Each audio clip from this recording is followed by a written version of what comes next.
Hey, we're on. We're on.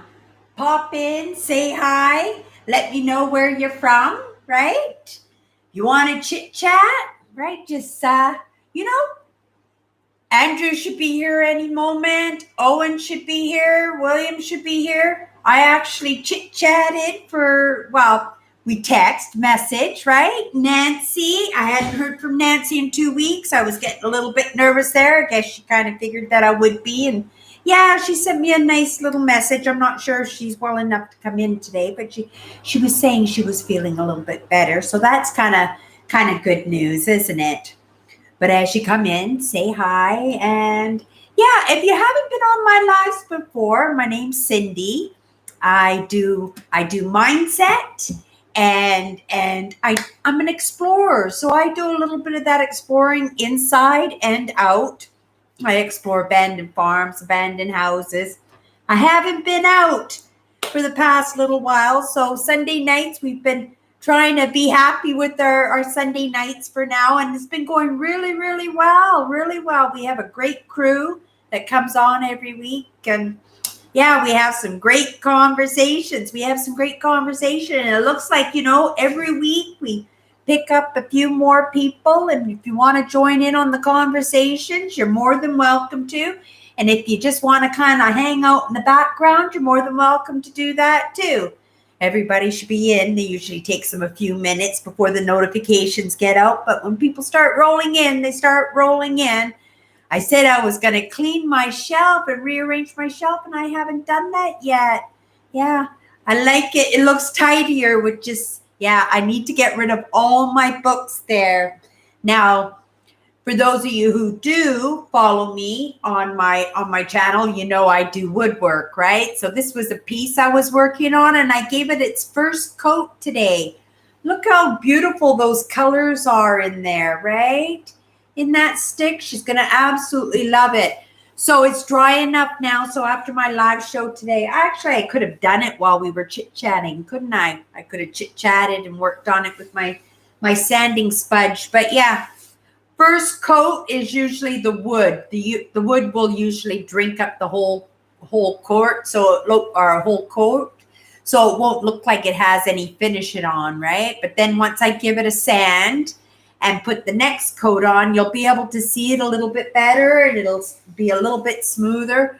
I'm really pleased. I was really worried. Like, this is all worm rot here, all worm rot.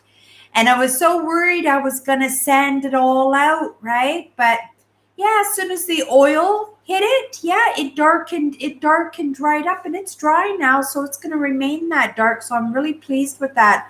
I love it. I love that. It's very natural, isn't it? It's got lots of nature. It's got a real nature feel to it. And I love the handle on it too, right? Like, look how comfortable that is for somebody. Look at, it just fits just perfect in a little spot for the thumb. And these were natural, these holes. I got a hole on each side, right? So I don't know if I'm going to do some leather strapping work, or maybe I'll put a carabiner in there, or maybe I'll do a chain, so that you can hook her water bottle on it or something when she goes for water. Well, maybe you don't want a water bottle knocking in the lake, but maybe a little change purse or house keys or something even, right? Yeah, so I'll figure out something. I think it's pretty cool. It's going to be really nice. I'll keep you guys updated as I go. I'll have it done by next Sunday for sure. It'll all be done because I'm going to sand it tonight, put its next coat on. Oh, Andrew's here. How's Andrew today? How did your week go this week? Fill us in on what's been going on with you, right? Yeah, I was just showing off Karen's stick. Look at all the worm rot, Andrew. Isn't that cool? Isn't that neat? I think it looks so neat. Yeah, and I love the top of it too. I hope she gets lots of enjoyment. I hope she likes it. Yeah, I think it might be just one of my best sticks yet, right? It looks like ancient writing. Well, you never know. It was a pretty inspired when I put it together, right? And yeah, I've seen enough magic in nature and enough miracles in nature to know it's quite possible, right? Yeah, I've seen some I've seen some and experienced some pretty neat things, right, in the past couple of years. And yeah. Yeah, I love it. I hope Karen likes it. She'll probably be in to watch the video later. So yeah, Karen, let me know what you think of it, right? Let me know what you think of it when you watch the video. Yeah. So, what's new with me? I've been in school all week. Remember last time we talked, it was my first week in class, and it was amazing, right? We're working in emotions in class right now, so it wears a little bit, right? But I'm getting more used to it, right? And I have to be able to get used to that too, right? Yeah. And I remember a time, like, especially when I was working at the bars and everything, right?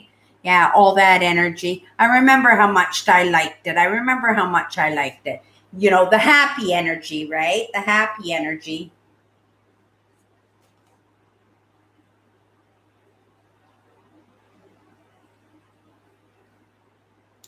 Oh, Andrew, I didn't know you smoked, actually. I didn't know Andrew smoked. But yeah, Andrew, it's like on your forehead it says, "Give me paperwork. I love to fill out forms." Because you sure have been filling out a lot of forms and a lot of paperwork this year, haven't you? And that's part of your job too, also, right, Andrew? You do a lot of that form filling and stuff at work? Hi, William. 1981. 1981. It was actually, I went back to Vancouver. 1980, I moved out to Winnipeg, and I stayed for about 6 months in Winnipeg. And then my sister wanted to move back to Vancouver, so I thought I'd go with her as her roommate, right? So I went back with her, and I only stayed with her for about, we were maybe there for 6 months, maybe a year, right? I got a really good job. I was working as a cook at in a restaurant called Beano's, right? Boy, I made good money then, like more money, huge paychecks for 1981, and I was making like $900 paychecks every 2 weeks. Like I was doing really good there, and I liked the job too, right? And I started restaurants, like, Wendy's was my first job. What was your first jobs, guys? I want to know what your guys' first jobs were. Yeah, spit it out. I want to know what it is. Oh, Owen's here too. Hi, Owen. How did your week go, Owen? How did your week going? Yeah, Nancy texted me today. I was so happy. I hadn't heard from Nancy in a couple of weeks, right? So I was pretty excited when I saw her message. It came right when I was doing my Instagram live today, and then her text came. So I was pretty excited to go and check it out, right? But it looks like she's feeling a little bit better, right? The hairy scary's still going on, but it seems like she's managing a little bit better, right? She said physically she's feeling a little bit better. So, sometimes you just have to get that kind of stress off of you, right?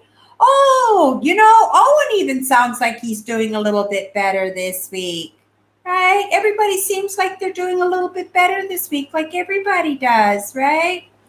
Yeah.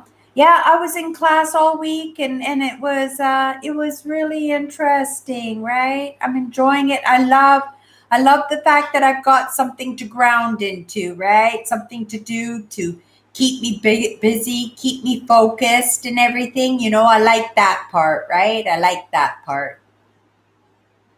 And it's a really nice teacher too. Yeah, yeah. You can tell that he really cares about his class, right? The people that are in there. So that's nice. And how's your week going, William? How's your week going? Yeah, I want to know, you guys. What was your first job? My first job was the very first Wendy's that opened up in Vancouver on Grandview Highway. And I went to work at Wendy's there.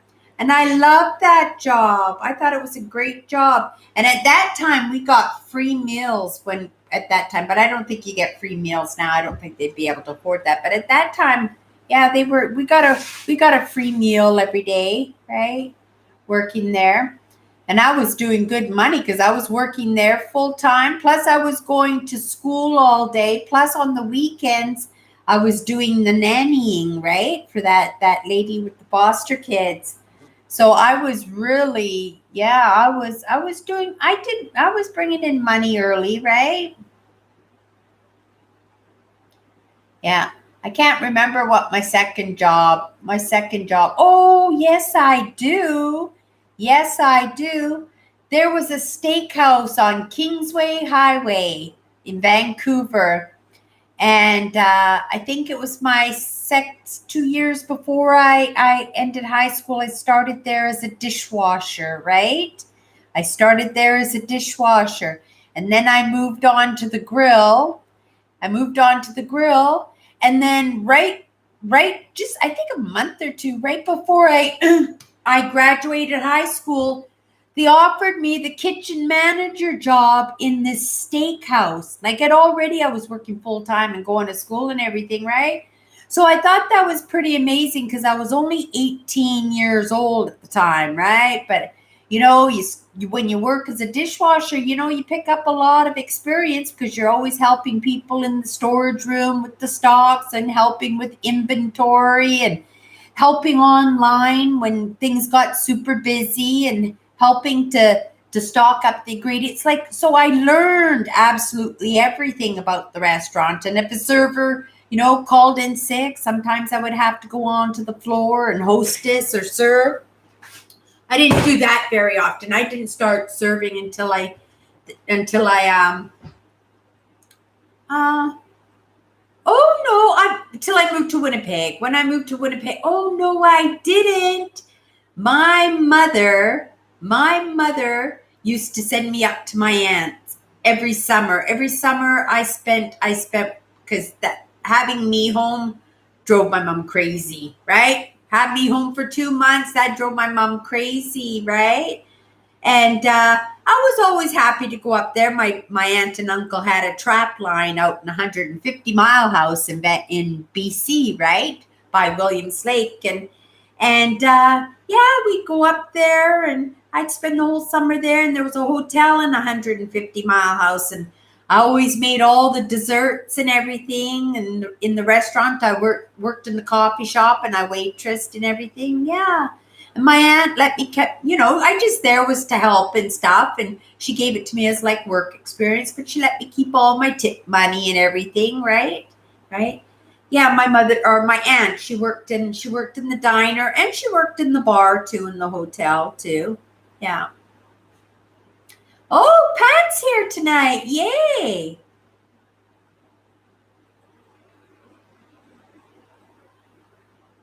Wow. Straight into the military, your very first job.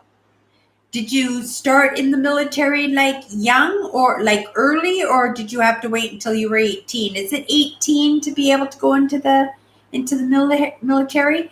Jag, that's like that television show, right, Pat? That television show, Jag? That's cool.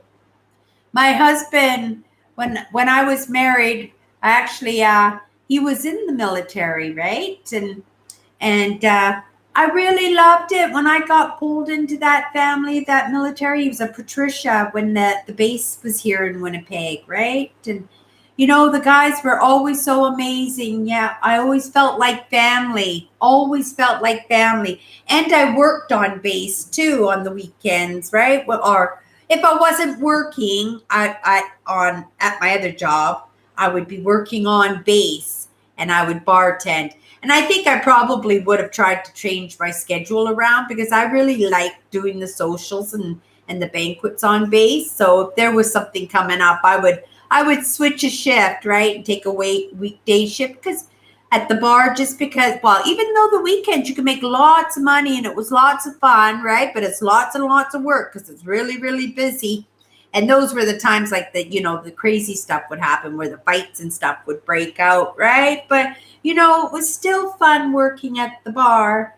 But, I could work a weeknight, right, on a really, really slow night and make just as much money working there because you have that time to actually, stand around and talk to your customers and make sure they're getting really, really good service and stuff. So, I could make just as much money on a weekday as I did on a weekend. On a weekday, sorry, my notifications here. So when darn, I feel bad here. Let me turn this off here. So should have done that right away. So when I was working at a bar, like they had like Monday nights they had something called the wet t-shirt contest. And I don't know if any of you guys, any of my viewers or followers here understand what that is, but that was just pretty girls wearing white t-shirts, and they would pour buckets of water over them, and they would dance to music, and all the guys would hang around the dance floor and watch the girl dance, and whoever had, I guess, the best boobies got the money. And they always had like $100 prize or something, but they would always milk it, so those girls would started, in the contest at like the 8:00, and then there would be another show at 8:30, and then they would give like the grand prize at like 2:00 in the morning after about getting like 6 or 7 free shows for the guys from these girls for this $100. So it was cheaper than hiring dancers to come in and to dance for the guys, right? But the wet t-shirt contest was really, really popular. Like I would start work at 12:30 at night. 12:30 at night I would work, and the bar was only open till 2:00 in the morning, right? But they would want a good mix of guys and girls in the bar. So what they would do is they would have it as men's night before 11:00, right? And then 11 till 2:00 in the morning, it was wet t-shirt night for the guys. So early in the evening, the girls would come, right? For the dancers, for the male dancers. And then the guys would come in afterwards, right? And it would just be like a big party. But I would make hundreds and hundreds of dollars just in that hour and a half, right? I know nights when I made like $600 on that night. It was crazy how much money we would make, right? And on a Monday night, I couldn't even get into my section because the bar would be so packed, like sardines, right?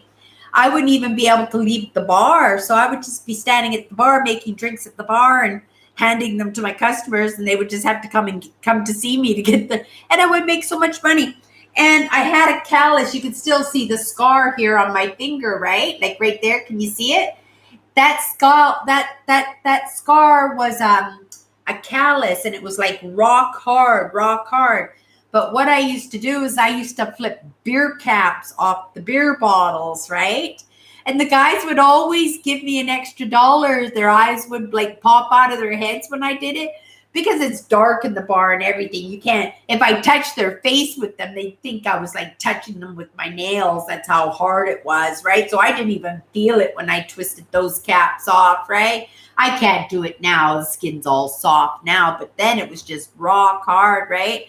Yeah, I made lots of money. And then we had a draft night. Draft night, I would always do $400 on draft night. And then we had like $1.50 beers and shots, right? On Fridays and Saturday nights. And yeah, people would buy trays and trays of drinks. I made so much money. Yeah. I loved the bar work, right? I just loved it. It was just so much fun. I couldn't believe somebody wanted to pay me for so much fun, like something like that, right? Like it was amazing that I made good money. That was the bonus. But, money's never been a main priority for me ever, except to, for me to enjoy life, right? Money's always been that way for me. I've never, ever made so much that, I guess I could have. When me and my husband were together, like we made lots of money between the two of us, right? About more than $10,000 a month between the two of us, right? And yeah, well, we never saved anything, but we sure had some amazing times. Yeah, we sure had lots of fun. We made lots of memories. And even though me and my husband aren't together anymore, right? And I bet you he can say nothing but amazing things about me, even though we're not together. I bet you tells amazing stories about me and says them with lots of love and caring about me, right? Because I do the same thing for him, right? Because right up to the very last day, right? It was amazing. It was amazing. But yeah, you break a heart, and like how do you go back when you break a heart, right? It's hard to go back. And yeah, I was a stubborn girl. Right? And it's like, okay, bye. Right? Right? I didn't want to be with anybody. I wanted whoever I was with to just want to be with me, right? Like, and he was just too young. He wasn't done partying, like he liked to go out and do all those things. And I worked in a bar for 12 years. I wanted to be, I was married. I wanted to be a housewife, right? Yeah. But we were together for 8 years, and it was an amazing, amazing 8 years. Amazing 8 years. And yeah, I can't, like, the hardest part was the breaking up. I can't think of any sad, really bad times during the whole marriage, right? Nothing, like absolutely zero. The only thing I could say is that yeah, it was pretty quick. It happened. It was quite a surprise, right? When it happened, it was very much a surprise, right? And then when you try to make up for it, like it already been hurt, right? Like I couldn't go back to that. I couldn't, and I tried to, right? I tried, but the damage had been done. I got hurt, right? I can't hurt. And it was like the first time in my whole life I just let go with somebody, right? I just let it go, all the good, right? All the bad. I was perfectly always honest, right?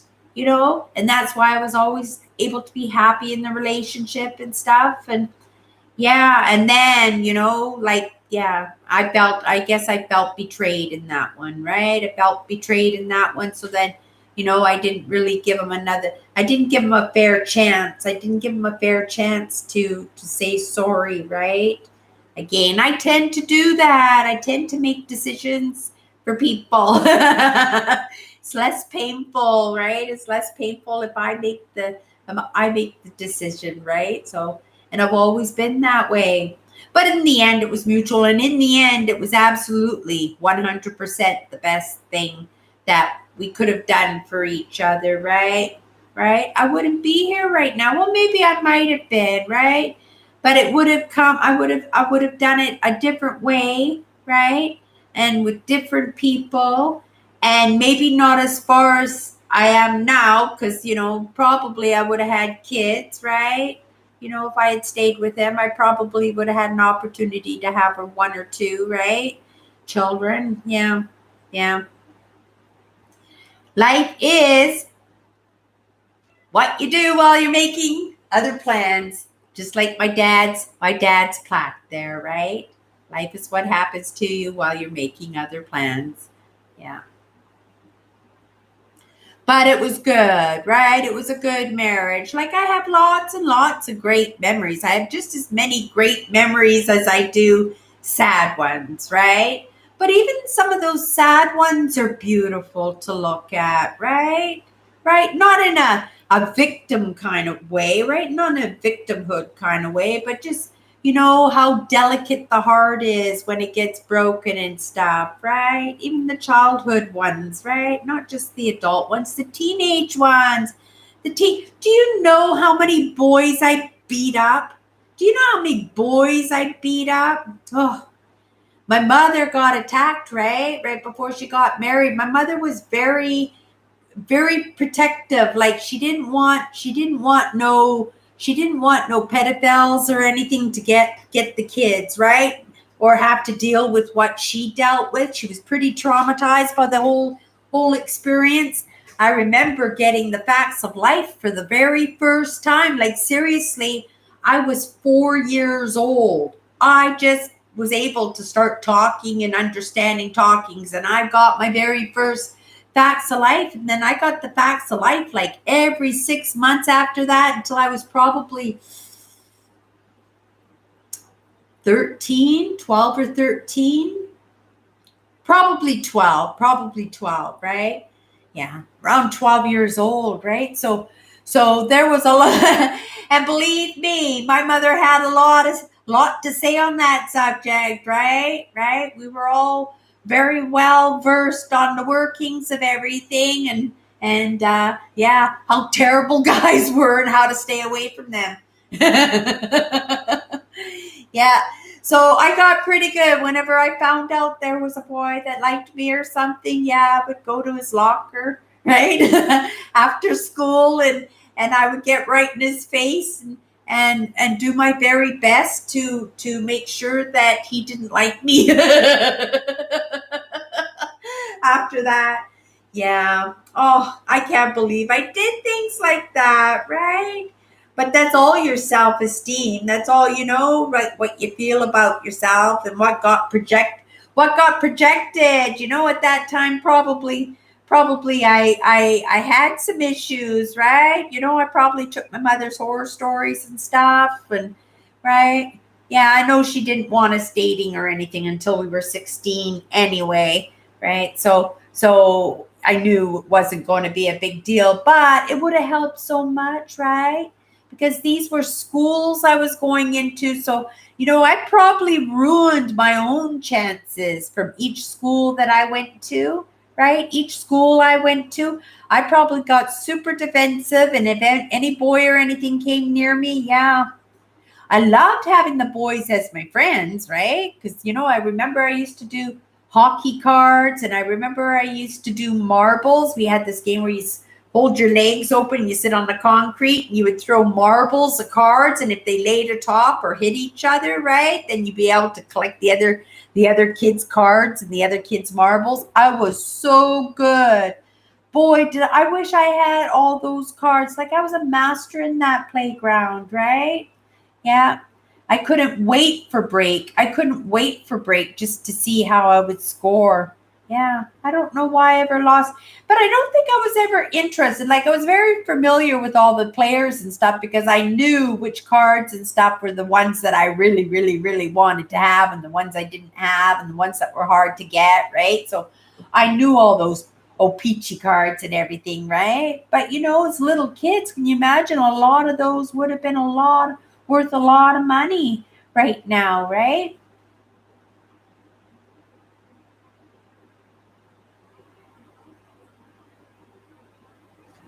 Oh, the sex education. Yeah, even with us, sex education was in elementary school. Yeah, I was bombarded. Right, with the sex education and stuff. But yeah, I remember like that was family studies for me. I did a post on that, or I told maybe a story on my Instagram live about that, about my family studies teacher. Yeah, she didn't like me. She didn't like me very much, right? But that's good that you had a good teacher, Andrew. Yeah. I was no worse for wear by it. I right. Yeah.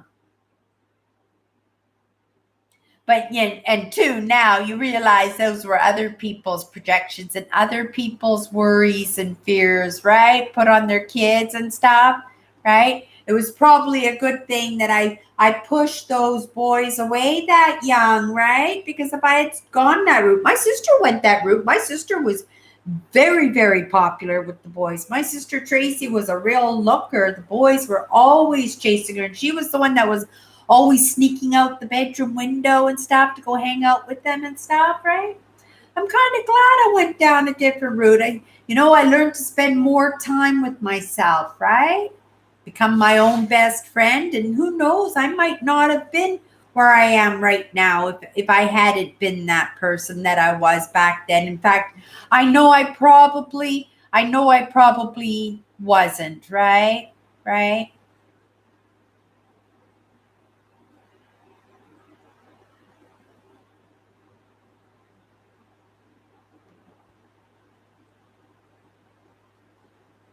No magazines or anything? Like even I was into my dad's magazines as a teenager. Really?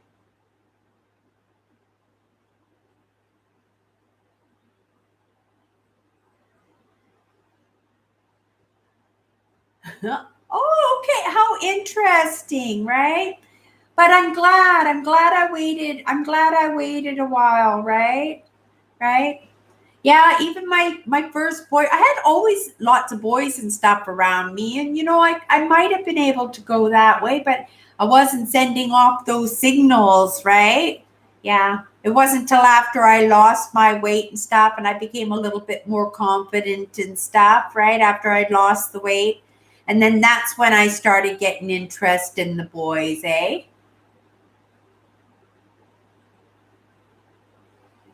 Interesting.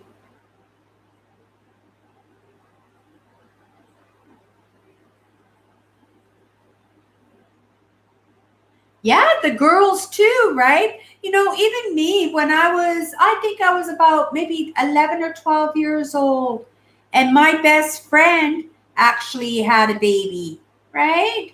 Like my parents were good with letting me hang out with whoever I wanted. And, we never judged people and everything. And I remember all the girls in the school, right? Not and she got to finish her classes and everything, right? But it just looked at them a different way, right? Because in that day it was just the beginning. Well, I guess it was the tail end, right? In the 60s, right? But it still wasn't common for 12-year-old girls to have babies and stuff. And yeah, my best friend, what was her name? Judy. Her name was Judy. And she lived just on a side street off of John Street in Vancouver, right?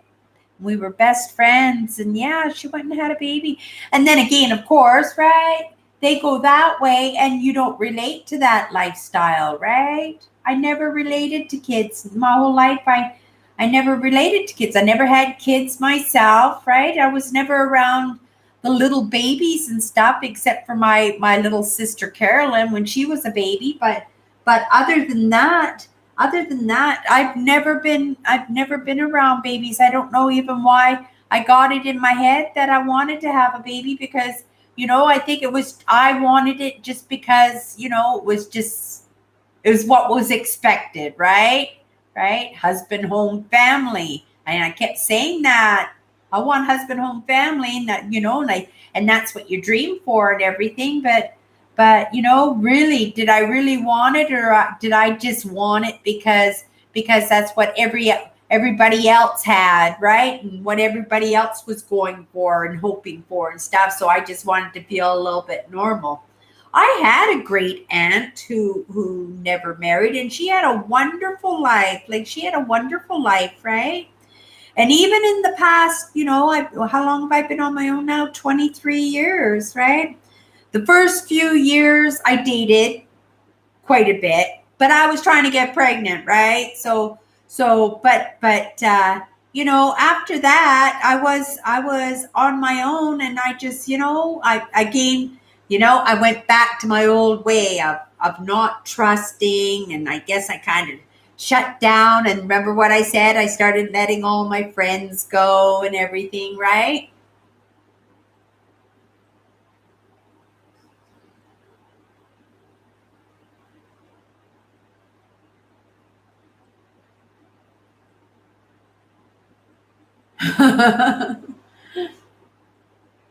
Well, I hope that's a lot of safe sex there, William.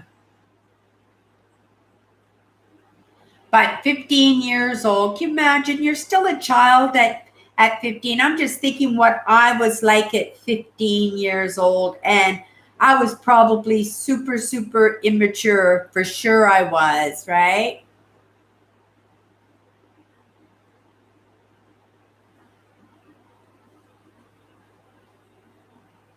Mm.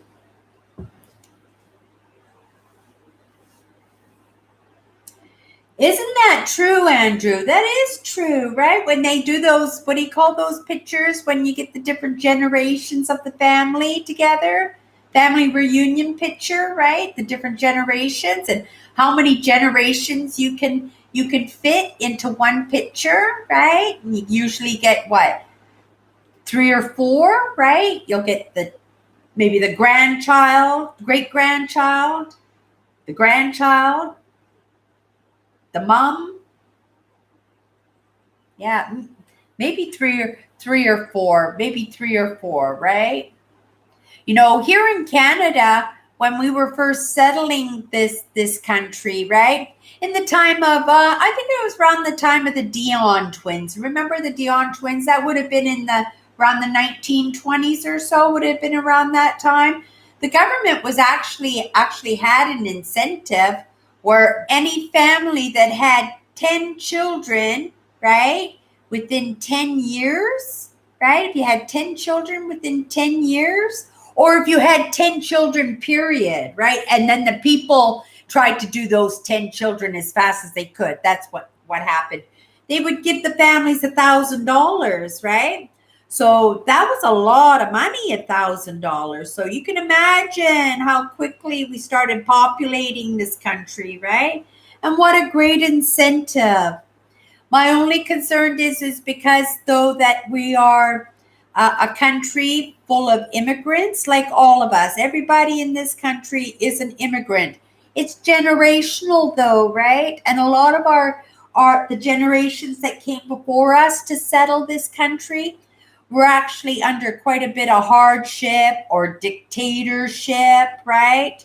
You know, extreme poverty, starvation. So there was a lot of trauma going on, right? And then to be on top of that, the absolute fear of getting on a boat to come over to this country with your whole family, right? With no guarantees, and leaving all your family at home and having no way of figuring out, a way to communicate, because you can imagine there wouldn't have been any mailman or anything, right? Like, you'd be lucky if you got 1 or 2 pieces of mail a year, right? You know, but they had all that trauma. Now the science is saying epigenetics, right? The science is saying that we carry those vibrations, those stresses in our genetics, right? From the stresses of our generations before us. Is that not interesting? They think at least 3 generations back we carry. So our dad, our grandfather, and our great grandfather, right? So any stresses, any addictions, if they were alcoholics or drug addicts or abusers, or they were abused themselves, right? All that, it gets stuck into the DNA and it gets transferred like to the kids, right? When you have your kids. And so when the kids grow up, they end up with depression and stuff, right? And they have no idea why they have depression, but it's the what's gone on with the DNA, right, from the generations before, right? They talked, they were studying through the Holocaust survivors, right? Because the children of the Holocaust survivors and their stresses and levels of depression going on with that group. Yeah, it was a big experience. Yeah, an experiment, right, in epigenetics. And epigenetics is brand new. It's like only 10 years old, epigenetics, right? Oh, Melvin's here. Hey, Melvin. Awesome, awesome. 2 weeks on a row there, Melvin. That's cool. That's cool. How's your week been going on?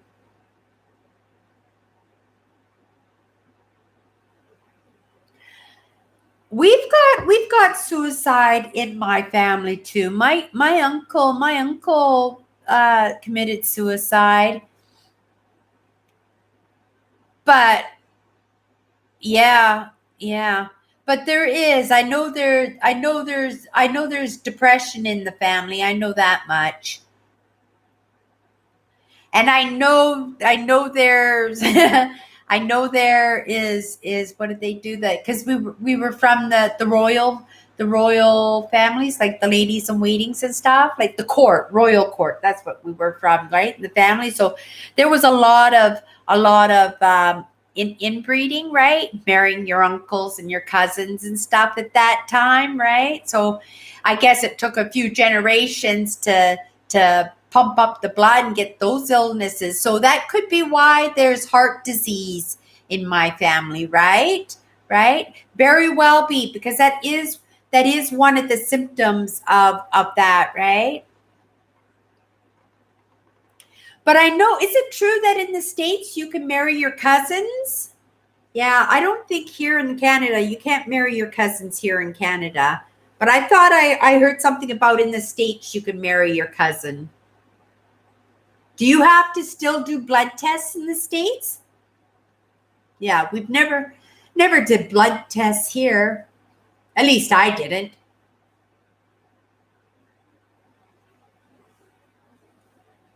Oh, married twice. Are you still married, Pat? Are you still married?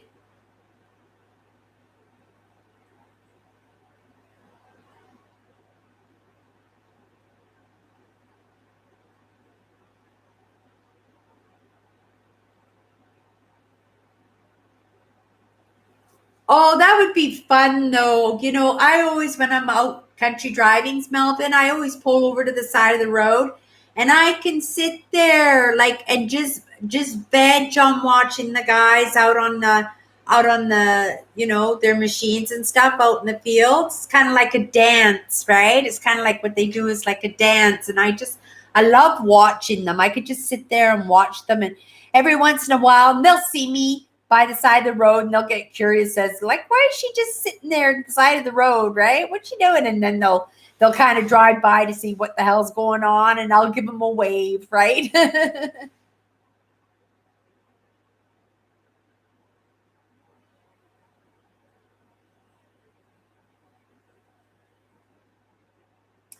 Yeah, you see, and that's, they say that's part of the epigenetics, right? Because when you can't figure out why you have these depressions and why you have these anxieties and stuff, yeah, it's sometimes it carries over, right? It carries over.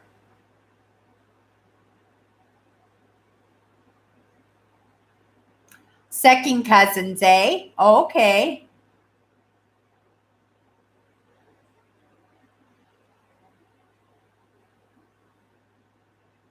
Oh, first cousins. Okay.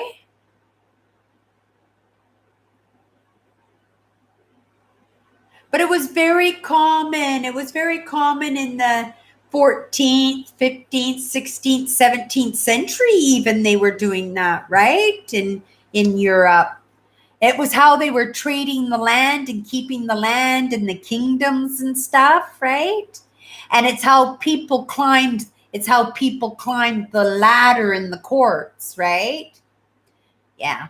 Me personally, I think everybody just wanted to keep the same genes. I think they wanted to keep the DNA, like wanted to keep it as pure to that blood as they could. I was reading about a few of these big families, these big dynasty families, and the history of these families in Europe, right? And they've been around for hundreds and hundreds of years, and a couple of them are still here doing well and controlling quite a bit of things that are going on. But a lot of them just kind of dissipated and fell into regular society. Actually, what was the name of that banking family? Oh, it starts with an M.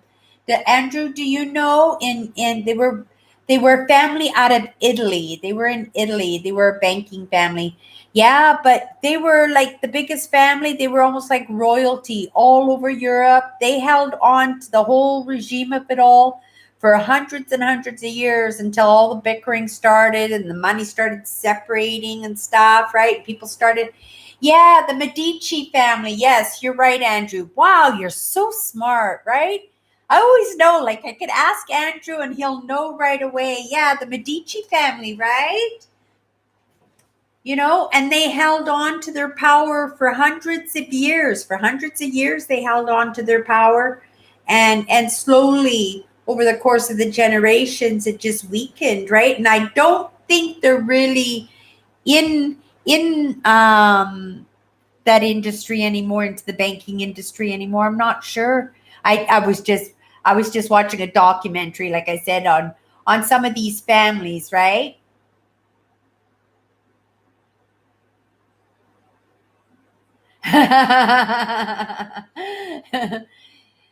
Yeah. Yeah, that's actually true. Some of these letters that you send me, Andrew. Yeah, I read them, and yeah, you're punctuality, the lettering, spelling. You see, now it makes me understand even more how much love you put into those letters for me, right? Yeah, I've saved them all. I've got them right underneath me in my file binder that I don't think I'm going to be able to fit very much in anymore. I'm squishing everything and it's out of shape and it weighs probably 75 pounds. Yeah, I need another one. It turned out good. I wouldn't mind a file cabinet, but I have to go through all those papers. There's like some super magic stuff and some major crazy lessons in those papers for sure. I can think of things in almost every single book, I'm sure, right? But yeah, maybe sometime when I have a week or I go on vacation, I can take it with me, right? Right? And then maybe take pictures of all the important stuff and just get digitally, saved.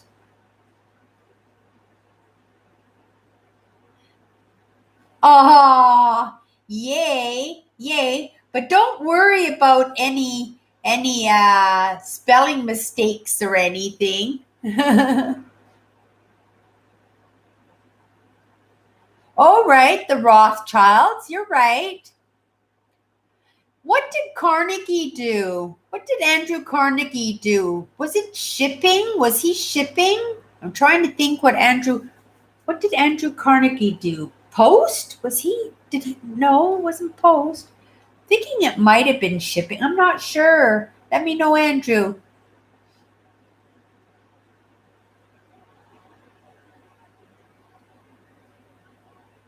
I'll go check that out, Pat. Actually, that's actually quite interesting. I'm going to write that down right now so that after I'm done my live, I started my written post for tonight, but I haven't finished it, and I'll probably change it around and stuff, but I'm not in a rush as long as I'm in bed by midnight tonight because I have class tomorrow. School's going really good, everybody. I have great teachers and great mentors watching over me, and I'm comfortable, and everybody's been very nice to me, and it helps to keep me mind off the all the other stupid stuff that goes on in my life, right? Keeps me grounded.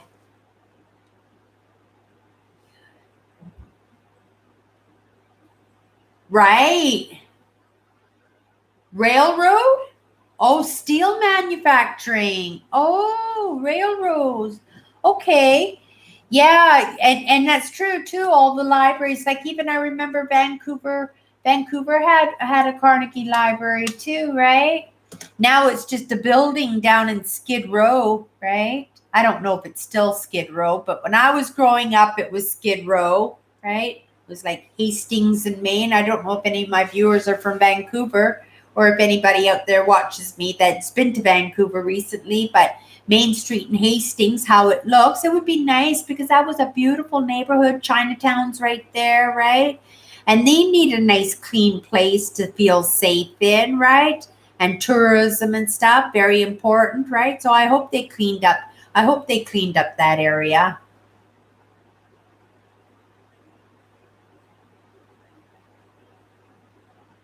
Ah.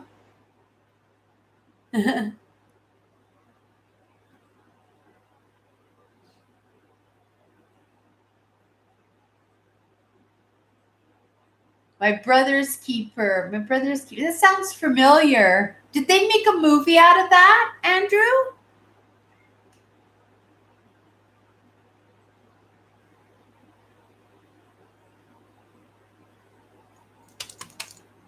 Yeah, I would be interested if anybody, if Pat, well,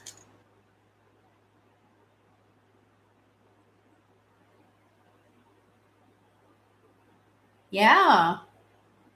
Yeah, no, I actually loved the military life. I liked the family unit. I liked being part of a family, right? I really felt like I belonged. They really made me feel welcomed, and that was the best part of it, right? And it took a long time because when I came back, when I came back from Edmonton, I even, like I said, I was dating quite a bit, and I was a military girl. I'd been military girl like 8 years. I was with my husband, right? I was 8 years with my husband, And yeah, I dated a few of the military guys. I dated other guys too, right? But those are the people that I hung out with, and they're the ones that I knew, and they're the ones I knew I could trust and stuff, right? Yeah. It was interesting though to see, how yeah. We won't go into that, but it was a great life, and I was very grateful. I was very lucky to have that experience. It was an amazing experience. But yeah, Collier, right? So I'll Google that video after my live tonight, and I'll watch it while I'm finishing up my post, right? Yeah. And then hopefully I finish my post a little bit early. And then, I usually sleep 11 to 7. So I'll stay up until at least 11 anyway. Sometimes I stay up till 12, but I never, yeah. Unless I haven't found a flow on my post, then I stay up until it's time to go time to actually finish it and post it, right? Yeah. I'm pretty strict on myself when it comes to those posts. I wish I wasn't, right? Because there's a few times that I go, oh, nobody's gonna notice if I don't post today. I'm so tired. I'm so tired, right? And then I don't let myself post. Yeah, I skip school a lot too, Pat. Skip school lots.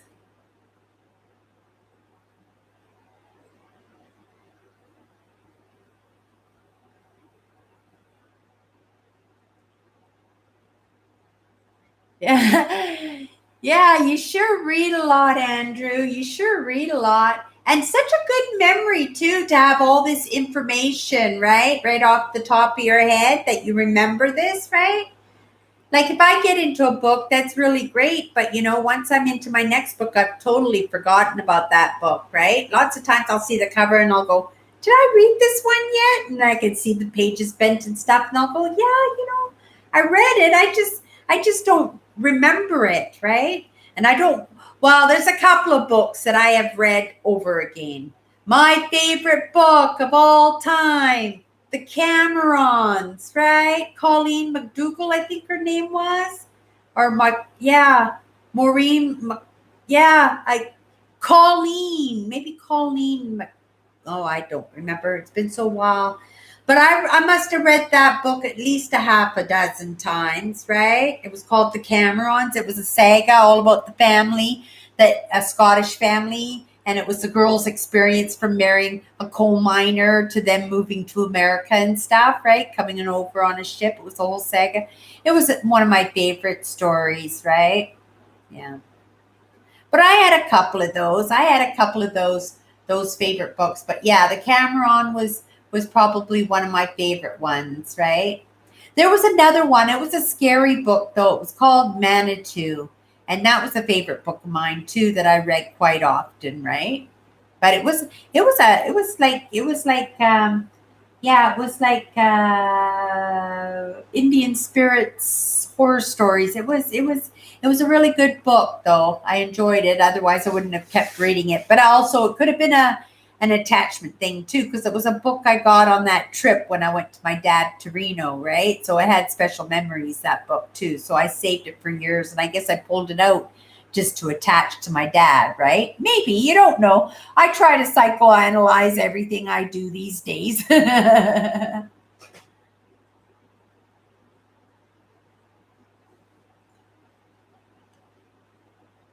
What book is that, Owen? The Manitou or the Camerons? But the Camerons, yeah, it was a big, thick book. Yeah, it had hundreds and hundreds and hundreds of pages in it, but I really enjoyed it. It was a good story too, right? It's a good story too.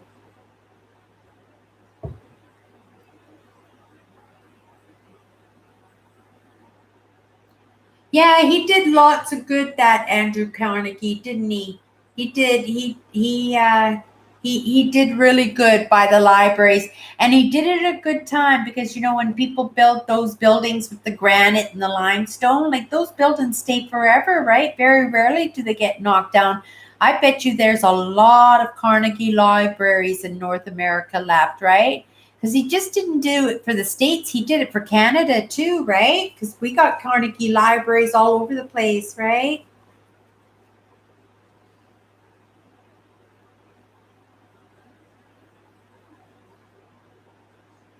Yeah, but awesome. Yeah, we've had Melvin for 2 weeks in a row now. Oh, but I should let everybody know that Nancy texted me today. Remember, we haven't seen Nancy for the past couple of weeks, right? And I was really worried about her and stuff because I texted her and stuff. But I knew she was having troubles. But she said she's feeling a little bit better.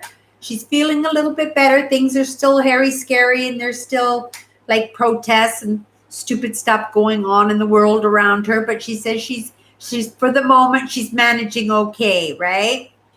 So that was really nice. Yeah, she texted me this afternoon to let me know that everything was okay. I haven't heard from Sharon in a couple of weeks too, so I don't know how Sharon's doing, but I hope Sharon's doing good too, right?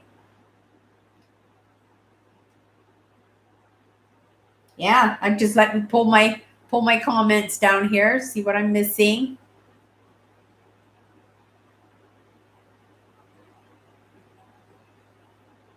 But yeah, I skipped school tons, Pat, too. I wasn't a big fan of school.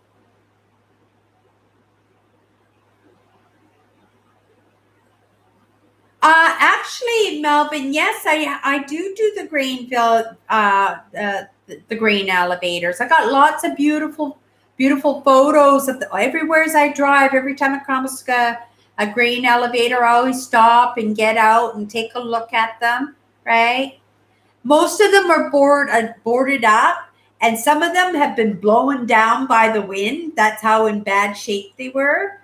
But others have been torn down as safety hazards, right? There's not many left, and there's a few on private property that they're taking care of. Actually, I can think of a couple right off the top of my mind by Portage to Prairie, right?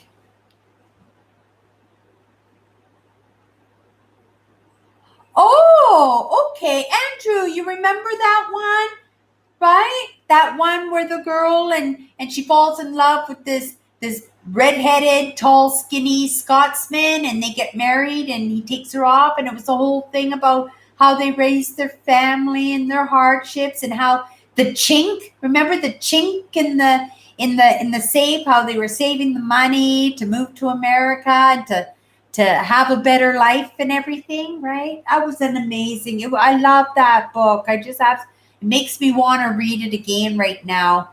I don't know what happened. I don't know. I can't imagine that I would have thrown the book away, but obviously I have because I haven't seen it for decades. But yeah, I might even rent it from the library. I might go and borrow it from the library.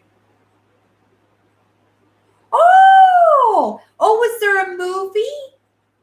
Was it Native American, right? With the spirits in the woods and that kind of stuff, right?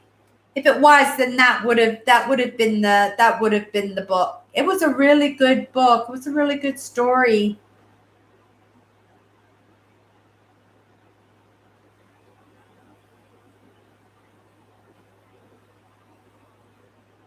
Yeah, I love sagas. I really love sagas, right? I really liked the the Lord of the Rings series, right? I was sad when it was all over. The Hobbits. I always thought like there was going to be another Hobbit or something. But yeah, I'm ready for another fantastical movie, right? I haven't seen a movie forever. And I want to buy the whole series of the Ice Age series. There have been two new Ice Age movies, at least two or three Ice Age movies since the last one I saw. And the Ice Age movies are my absolute favorite. So now I have to buy them. I have to buy the whole set because I think my purpose, right, tells my story, right? Ice Age. Yeah, I want it.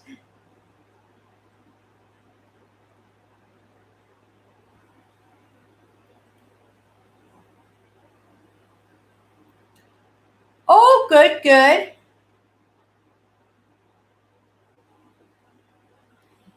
Yeah, Sharon too. Sharon needs a safe place to live, right? Sounds like William loves his neighborhood. He goes for walks now.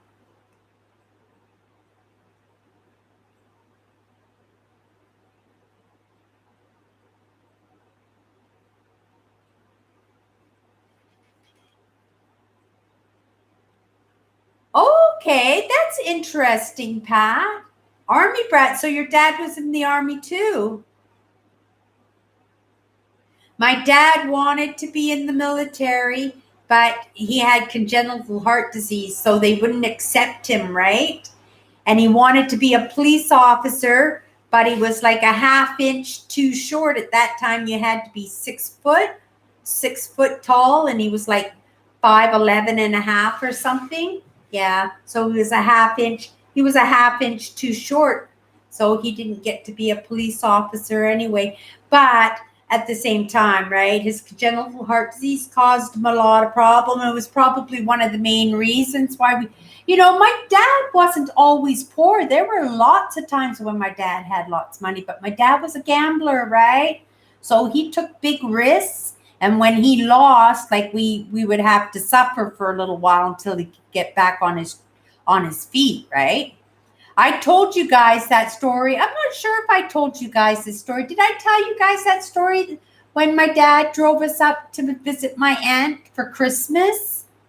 Yeah, if you haven't heard that story, let me know. It's a good story. I should tell that one on my Instagram. Yeah, that was a I wonder if I told that story on my Instagram.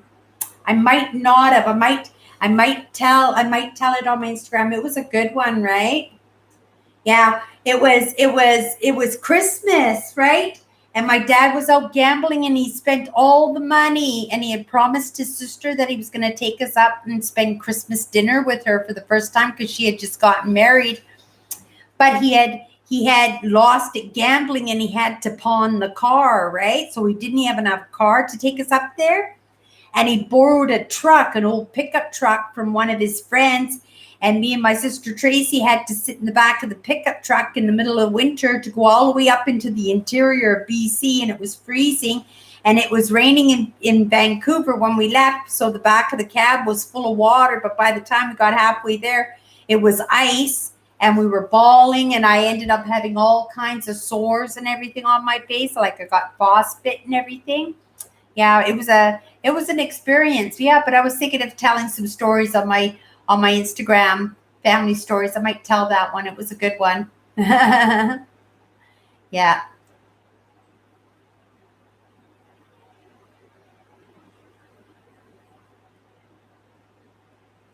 Was it what?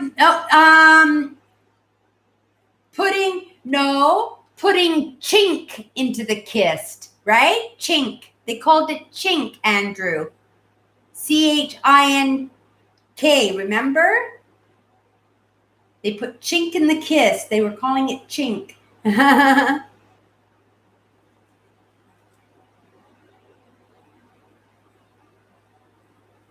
Oh, okay. That would have been an interesting job. How did your lungs do working in that? Because there's a lot of seed dust and stuff in those places, right? Did your lungs end up being okay over the years? Did you end up ever having any problems with your lungs because of working in there? Yeah. I always considered myself to have good lungs, but yeah, when I was 18, I got bronchitis. So when I get colds, I get a pretty good hack, right? Yeah, I hack pretty hard to clear my lungs, right?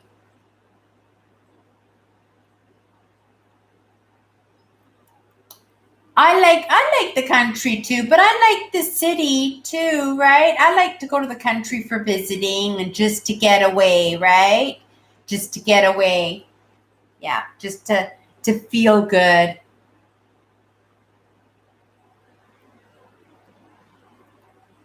Mm.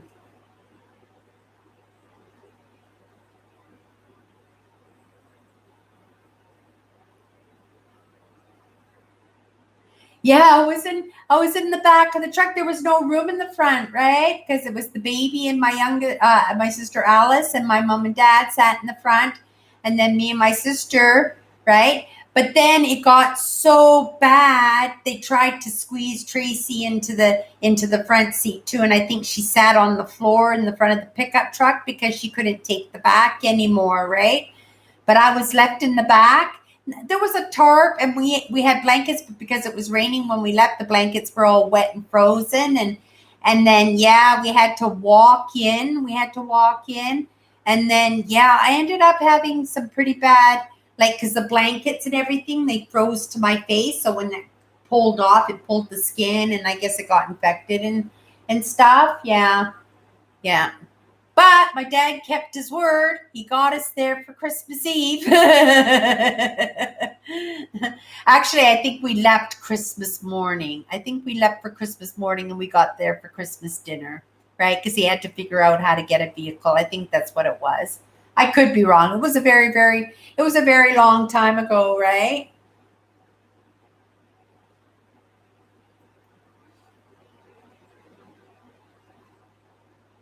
Oh, in Cold Blood. I remember the movie. Or was that the onion field? Maybe I'm thinking in the onion field.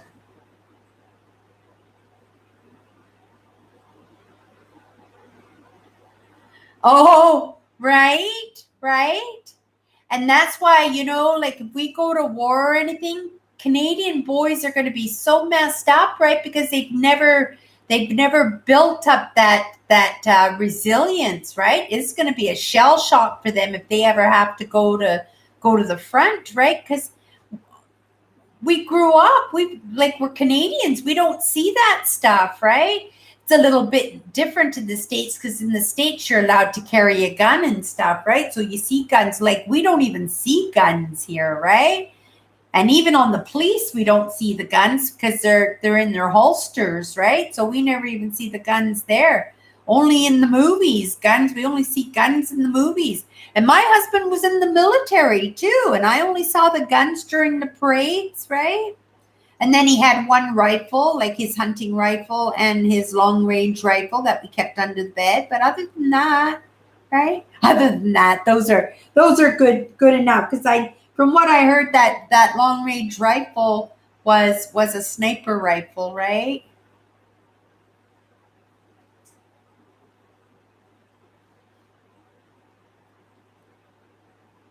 Yeah, hopefully I'll be working in a couple of weeks, people. Wouldn't that be wonderful? I could finally get back on my feet, right? And get into a job, you know? I'm just gonna be so thrilled just to be able to stand on my own 2 feet, right? Yeah, and I think too, I'm going to apply for housing. I have a beautiful little apartment. I have a beautiful little apartment with a big beautiful window, right? I love my place. I love the neighborhood and everything. But if I'm going to move, right? If I'm going to move, I want to save a little bit more money. Like that money, instead of going into the roof over my head, like I'm happy just for one room and a stove to cook my dinner and spend that extra $300 because it would be about a $300 savings, right? Every month. That $300 could provide maybe a car payment, right? Maybe a car payment, at the very least, car insurance maybe every month, right? I could find some good use to it just to pull me forward, right? Pull me forward. I'm starting to see a little bit successful, a little bit of healing, and a little bit of uh, understanding about what's been going on and everything, just and it alleviates some of the worries and some of my questions and stuff. So it makes me feel better. And the more I feel better, the better things will be, right? Right?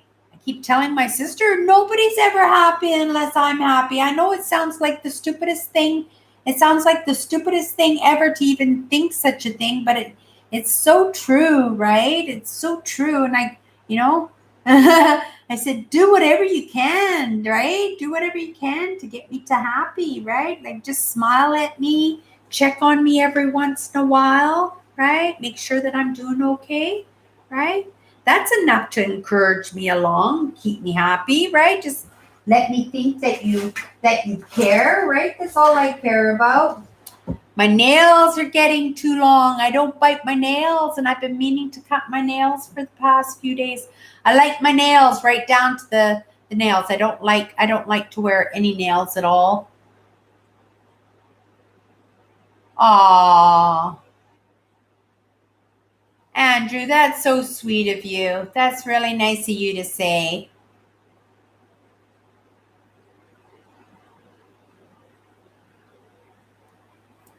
Oh, okay. Yeah, the economy, they need that economy, but Pat, still take care of yourself, right? Still take care of yourself. We're in that age bracket, right? I know somebody was perfectly healthy, like perfectly stronger than a horse, right? But our age bracket, and he got that, and he passed away from it, like really fast, like in 4 days or something. He passed away so fast, right? Yeah, and I thought it was one of those viruses that take a few weeks, right? But no, it goes on. It can take you right away. But that was nice of you to say.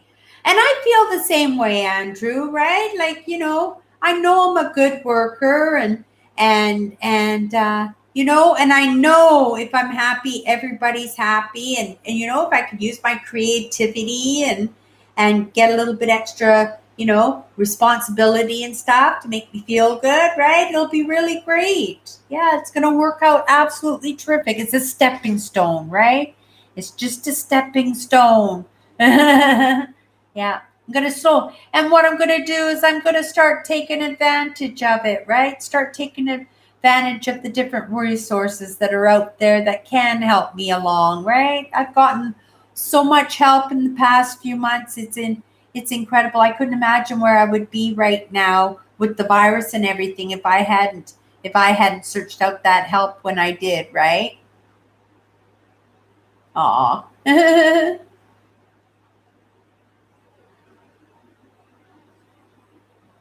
Okay. Well, pipeline workers, they make good money. I always thought like I would like to do a food truck and then just, stop at the different work sites of the guys and stuff, right? Make good money, work the same hours as them and everything, right? And I thought, oh, that would be a good way. And then I could take the winter off and then I could just concentrate on my brand all winter, right? Yeah. Hmm. I gave up milk about a month ago. It's been going pretty good. It's going pretty good. I don't know how many calories. I guess I should have checked to see how much calories there is in coffee mate. I can't drink my coffee black. I need that coffee flavor or that creamy flavor. But it's not necessary for me to have cream, right? And I was never a big milk drinker anyway. Like it's not, having a glass of milk is not my thing. If I was having some pancakes, which I never have anymore, I haven't had pancakes in well over a year now. I haven't had pancakes, right? I thought I was going to have pancakes when I went off my diet, and I don't think I even had pancakes when I went off my diet. Yeah. But I sure enjoyed my Christmas treats, right? My Christmas tray. Yeah, that was wonderful. My lemon pound cake and yeah, my walnut loaf and all my cow poops and all my shortbread and my tarts and my mincemeat pie. It was amazing. Yeah. But I'm back on my diet. I only want to lose 10 pounds. I only want to lose 10 pounds. But it's summertime. 10 pounds should be fairly easy to take off, right? And it's a good excuse not to spend money because if I'm staying on my diet, then there's no tempting of going to get a coffee and then grabbing a donut or something at the same time, right? Yeah. When I said no bread, I should have said no bready bread or no bready pastries and stuff too. But I can't do that. I have to have treats every once in a while. I was going to give myself a treat day this week, but no, I've only been on the diet for less than a week, right? So I want a couple of weeks couple of weeks, and then I'll have a treat day if I think I can pop right back on the diet the next day. If I don't think that I can pop right back on the diet the next day, and then I'm just going to be a pig again and do it all over again, then I'm just going to just stay on the diet, right? I can make some nice meals. I'm going to make some Jello tonight, so I can have Jello before I go to school tomorrow. And I guess I better boil a couple of eggs too, so that I have some eggs too for school, right? Yeah. But I hope everybody else is doing financially okay. I know Andrew's still working, right? And Pat's working from home.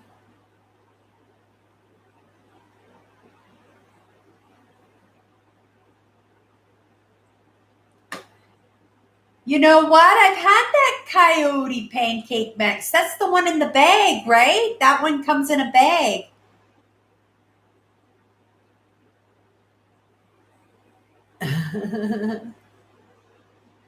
Yeah, I've had that pancake mix. It's good. It's good.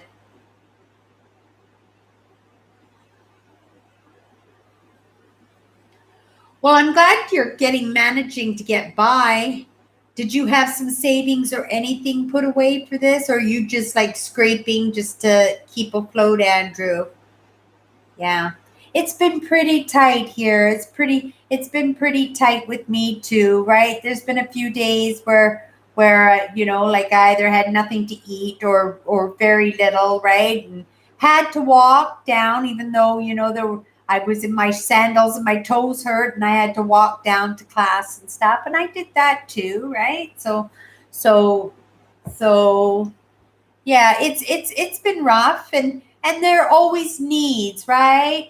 We always have needs, but we save money in other ways, right? Everything's shut down. We're probably not spending a lot.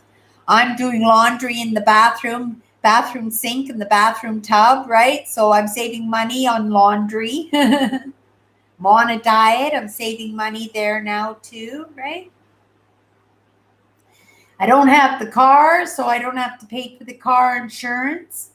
So that saves me a couple $100 a month, right? But it was worth it. If I had a couple of $100, then I could have kept the car, right? But it's best this way that I don't have the car, because now I'm not beholden to my sister in any way, right? Right? Yeah. And my other sisters, they're good with everything. Yeah.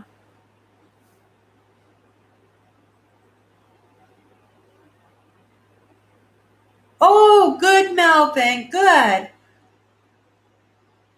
Good. I'm glad to hear. It sounds like everybody so far is okay. I was a little worried about Nancy, right? But she seems like even she's doing just a little bit better. And sometimes if you just physically feel okay, then you can manage the rest of it, right?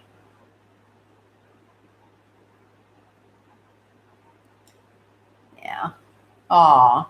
Oh, that was nice that you asked after Andrew's brother. How often do you talk to your brother, Andrew? Do you talk to your brother every week or every day? I'm sure you talk to him every week. Yeah, but I talked to my sister Tracy yesterday for the first time in a couple of weeks yesterday, but just for a minute, right? Just for a quick minute. She seemed a little anxious and stuff, so I kept it really, really short. But I got an invite to somebody else's house that I was surprised about, and I thought that was very thoughtful that I got an invite, but I'm not sure if I'll go. I'm pretty sure I won't go. But that was thoughtful. I appreciated the consideration there, right? Yeah. It's one of my sister's birthdays this week. Summertime, all my sister's birthdays are in the summer. My birthday's in the fall, but all my other sisters are on in the summer. And actually, my sister Alice and my sister dad and my dad had the same birthday. They were born on the same day.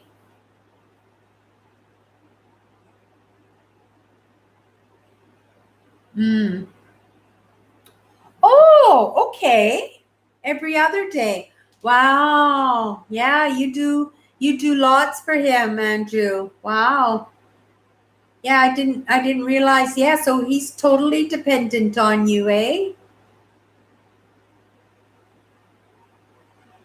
And it would be too much for you if you had to take care of him. If your brother lived with you, that would be too much, eh, Andrew?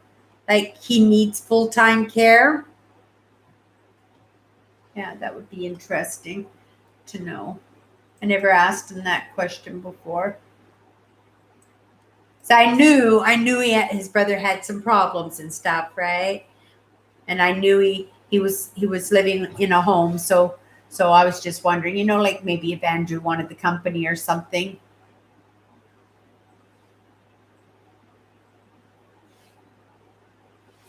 Yeah, you're right, Andrew. You're 100% right, right? You got to leave a little something on, what did you say that was in the kit?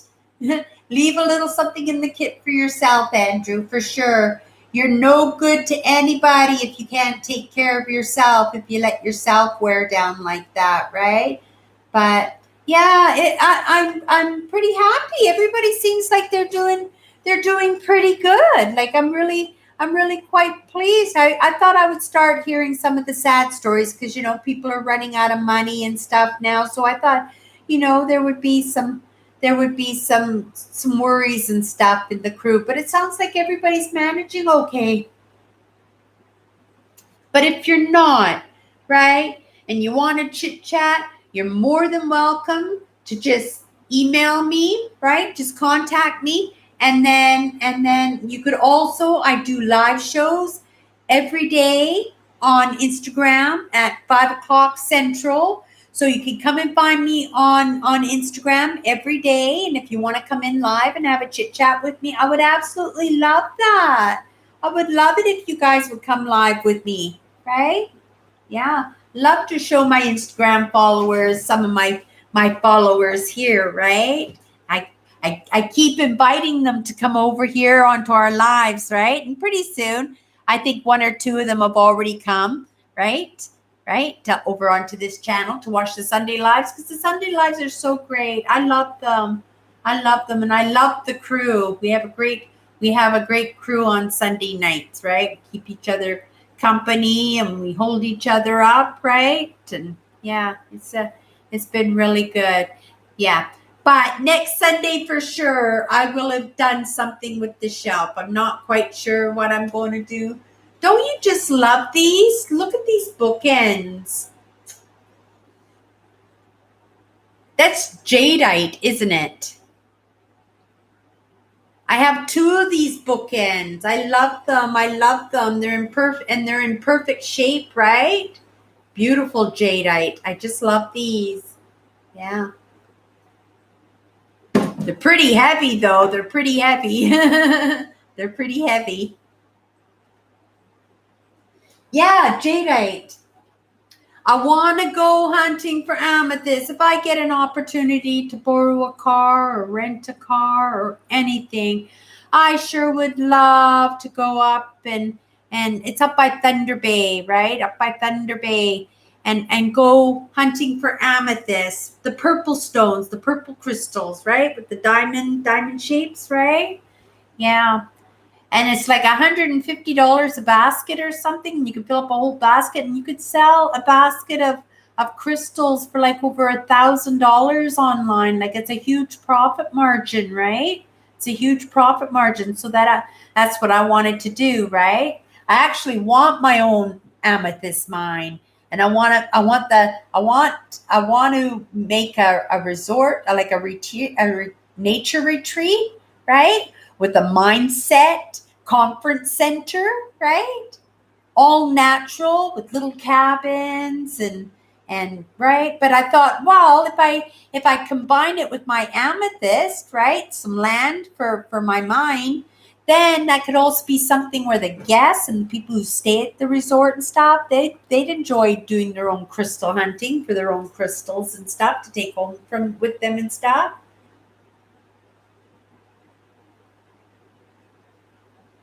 Couldn't find a single rock. Oh, wow. Topaz Mountain, right? I love Topaz. I love Topaz.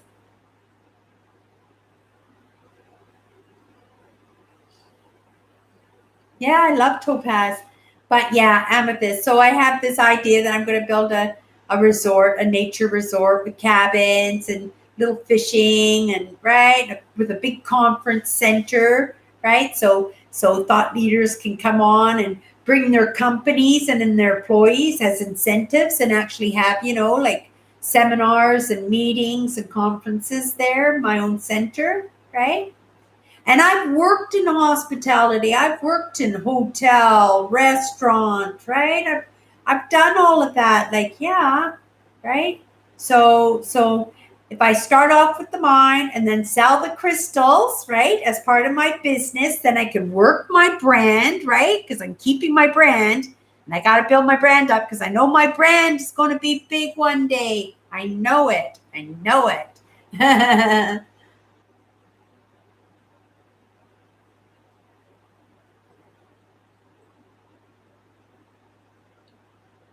Wow, still with most of them, Pat. Wow. Yeah, I don't keep in contact. Oh, actually, that's not true. I actually had contact this week with two girls from my from high school, right? Kathy, Kathy and Joanne both follow me on my Instagram, and they're from high school, right?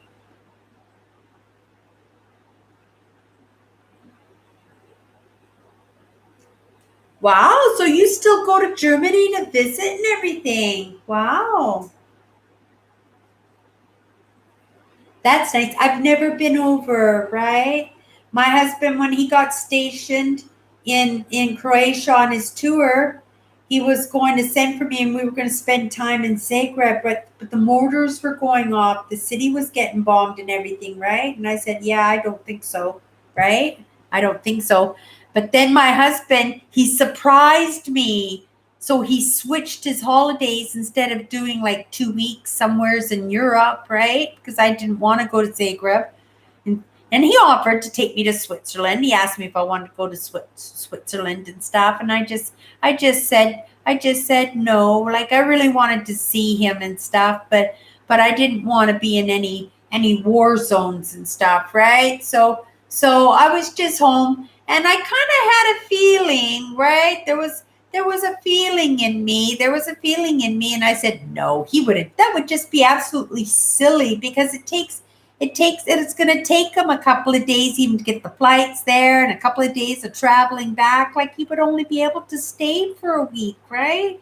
He would only be able to stay for a week. But sure enough, he came home and he surprised me, right? We spent a beautiful week at the hotel that I worked at. We rented a room and we stayed in the hotel for the whole week before, and then he put on a big birthday party for me and stuff. Or was it a big birthday party for me? I don't know. He was always putting a party on for me, but I think it was just an excuse for him to have a party. That's not true. He was a true romantic. Like he was always coming home with flowers and little presents for me and stuff. Like always. He was just like, he was such a romantic. He was just a sweet guy, right? And very romantic too. He was very good. He could thrill me. He could just, burst the door open and lift me up in my arms and take me away. Like he was very romantic. It was very exciting. It was a good marriage. Yeah. Yeah. And see, I don't even get sad about that anymore, right? Because I got a lot out of my marriage. There's not a lot of people out there that are divorced that can have such a wonderful, loving, and warm kind of memories going on, right? About a separation and stuff, right? But I only think of the good stuff. Like there was nothing, just like the breakup was sad only because there was a lot of push and pull, right? It took us a long time. A long time. There was a lot of visiting back and forth, selling things to buy plane tickets to go and see each other, right? And there was a lot of promises. I'm coming to see you and not show up, and right? There was a lot of push and pull. So that's where the pain was the pain was trying to get away from each other because those were the last few of my young years, right? When we separated, I think I was like 37 years old. I was 37 years old when we separated. And then, we held on for another 10 years, promises and bumping into each other here and there, right? So what it did is it stopped me from moving on. It stopped me from moving on. So all I did was wait for visits, right? Like, what kind of life is that? Like, what kind of life was that? So I just told him not to call me anymore. I says, don't call me anymore. He says, I can't do this anymore. It's just too painful. I'm not able to move on, right?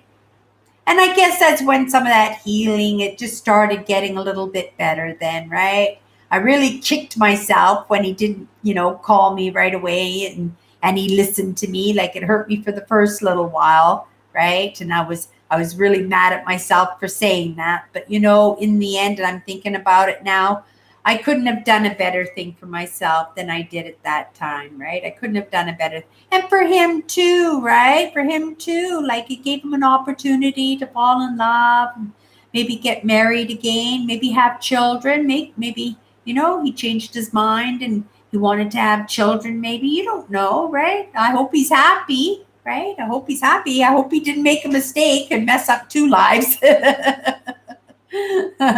He didn't mess up my life, right? I wouldn't have an amazing life coming up if he hadn't if it hadn't fallen apart the way it had, right? And it wasn't because of him, and it wasn't because of me. It was just, I'm not sure what it was. I'm not. Again, I think he wasn't done partying. He wasn't done partying, right? He was still pretty. He was still pretty young.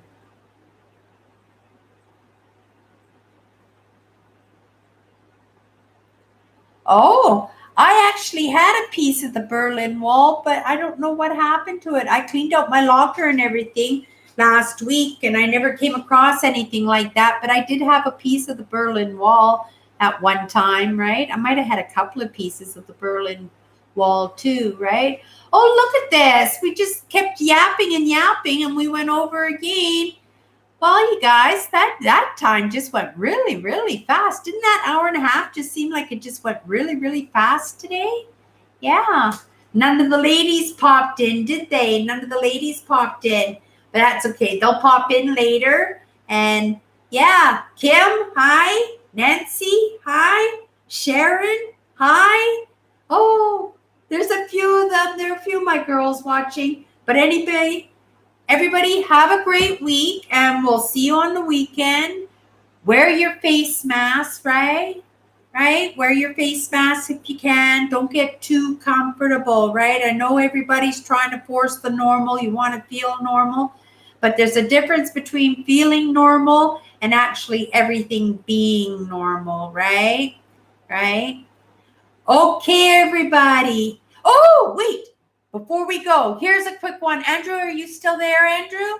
Let me say, because I think Andrew might find this one interesting that I'm going to say.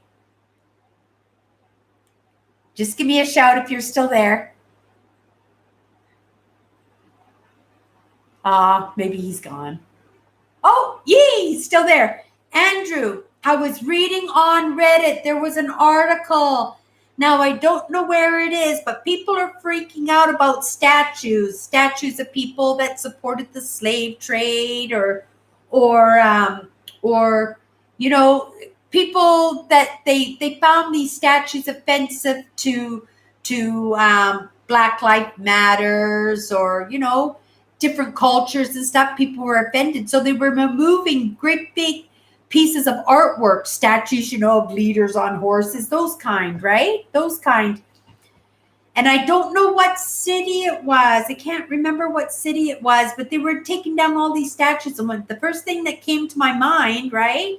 The first thing that came to my mind was those paintings. Remember the painting series, the ceilings, Leonardo da Vinci, right?